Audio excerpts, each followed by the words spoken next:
ఈరోజు మన అపరిచితుడు గాడైతే చలికి గజ గజా వణికిపోతున్నాడు గాయస్. చూసుకోవచ్చు మీరు కూడా. పాపం గాయస్, వానికి ఎంత చలి పెడుతుందో ఏమో. మనం అంటే మనుషులు, మనం అంటే స్వెటర్ వేసుకుంటాం, దానికి ఏమున్నాయి గాయస్. దాని బొచ్చు తప్ప ఏం లేదు దానికైతే. స్వెటర్ లెక్క రెక్కలు కూడా బాగా పెద్దగానే గాయస్ ఇప్పుడైతే దానికైతే, అపరిచితుడు దానికైతే. ఇంకా దానికైతే భోజనం వేద్దామని అయితే నేనైతే తీసుకున్నాను గాయస్. నేనైతే రాగులు, బియ్యం, జొన్నలు అయితే వేస్తాను. ఎందుకంటే ఇది మా స్టోర్లోనే దొరుకుతాయి గైస్. మేము స్టోర్ చేస్తాం, అందులో కింద అనేది ఏరుకొని వస్తుంటాను గైస్. అంతే.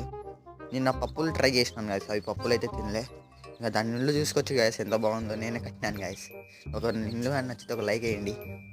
అలాగే ఇదేమంటారు, నేను చెప్పాను కదా గైస్, నేను 15 సబ్స్క్రైబర్స్ అయితే నేనైతే ఫిష్ బ్రీడింగ్ చేస్తానని. మీరు ఇంకా కంప్లీట్ చేయలేదు, తొందరగా కంప్లీట్ చేస్తే మనమైతే ఫిష్ బ్రీడింగ్ అయితే చేద్దాం. ఇక్కడ చూసుకోవచ్చు, ఇది నిన్న రాత్రి అయితే దుంకేసి వచ్చింది గాయస్. దీనికి ఏమో ఒకటి చేయాలి మనం.